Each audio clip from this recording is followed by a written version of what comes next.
शरद पवार जी के बारे में पीयूष गोयल जी ना ही कोई प्रतिक्रिया दे तो अच्छा है।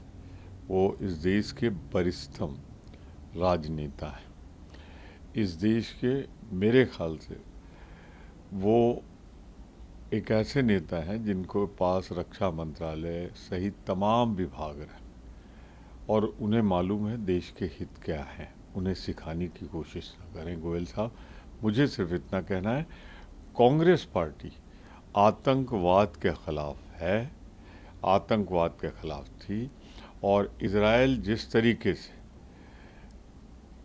आतंकवाद के नाम पर फिलिस्तीन में निर्दोष नागरिकों की हत्या कर रहा है, उसकी मैं निंदा करता हूँ।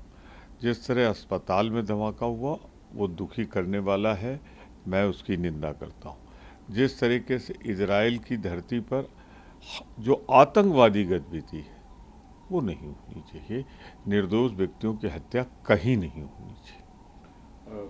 सर, राज्यसभा के चेयरमैन हैं जगदीप धनखड़, उन्होंने रेफर करी है जो कंप्लेंट 5 बीआरएस के एमपीज को जो प्रिविलेज कमेटी को भेज दी गई है और ये रूल 188 के तहत किया है, rules of procedure conduct of business in Rajya Sabha के तहत करा है। चेयरमैन साहब ने कोई कंप्लेन है, अगर उसको अग्रसारित किया है तो उन्होंने एक चेयरमैन के रूप में अपने कर्तव्य का निर्वाह किया होगा। मैंने न वो कंप्लेन देखी है और न किस लिए किया है ये देखी, तो इस पर मैं अपनी कोई प्रतिक्रिया नहीं व्यक्त कर सकता। लेकिन राज्यसभा स्वतंत्र अभिव्यक्ति का सदन है और वहीं उसकी मर्यादाओं की भी रक्षा होनी चाहिए। असम के मुख्यमंत्री हेमंत बिस्वा शर्मा, उन्होंने कहा है कि मैं छत्तीसगढ़ गया, मध्य प्रदेश, राजस्थान, और वहाँ पे जिस तरीके से काम दिख रहा है मुझे, हम वहाँ पे आसानी से जीत जाएंगे। और राहुल गांधी जी पे भी कहा है कि उनकी कोई पर्टिकुलर क्वालिफिकेशन नहीं है, वो तो इसलिए आए क्योंकि उनके माता पिता है। इस तरीके के जो अटैक है उस पर क्या कहेंगे? सिर्फ इतना कहूँगा, डिग्रियाँ देख लो, एक तरफ फर्जी डिग्रियाँ हैं, एक तरफ दुनिया के सर्वश्रेष्ठ विद्यालयों की डिग्रियाँ हैं। चमचागिरी अच्छी चीज़ है, बहुत बुरी भी नहीं है, और उन लोगों को ज़्यादा करनी पड़ती है जिन्हें अब दूसरे दलों से जाते हैं अपनी निष्ठा साबित करनी पड़ती है। तो मैं इतना ही कहूँगा, वही बोलो जो दूसरे की मर्यादा का हनन न करे। अन्यथा ज़ुबान हमारी भी है, बोलना हमें भी आता है और हम वो बोलेंगे फिर बाद में आप तिल मिलाएंगे। पर इतना ज़रूर कहना चाहता हूँ, बेहतर है पहले अपना आसाम संभालो, जिस दिन चुनाव होगा उड़ जाओगे। वहाँ न कानून व्यवस्था है, न शांति व्यवस्था है, न विकास है।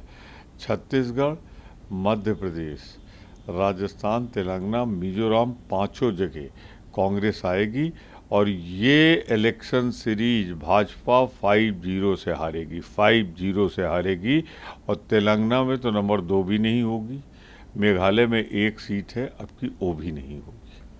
मिजोरम में तेलंगाना की बात कर लेते हैं सर, असदुद्दीन ओवैसी ने भी अटैक किया है कांग्रेस पार्टी पे, कहा है कि कांग्रेस और बीजेपी का गठजोड़ है, उनके पास उतनी भी सीटें नहीं आएंगी जितनी उनकी रॉयल एनफील्ड पे है। किस तरीके के देखते हैं? अब बहुत कहने की ज़रूरत नहीं। ओवैसी साहब जाने अनजाने वही बोलते हैं जो भाजपा उनसे बोलवाना चाहती है।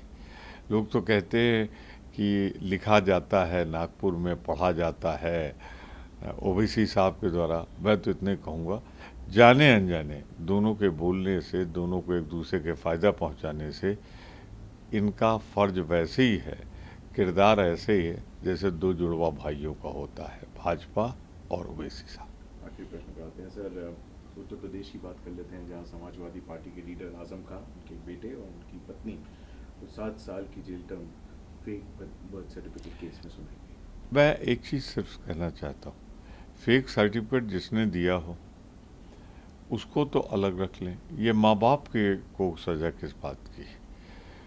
मैं दूसरी बात और भी कहना चाहता हूँ इस पर, यह सज़ा का क्वांटम, सज़ा की मात्रा इतनी अधिक मैंने न सोची थी न देखी थी। मैं इतना ही कह सकता हूँ कि ये निर्णय कानून में जब उच्च अदालत में जाएगा, हायर जुडिशरी में जाएगा, तो ये ठहर नहीं पाएगा। ये गलत निर्णय है।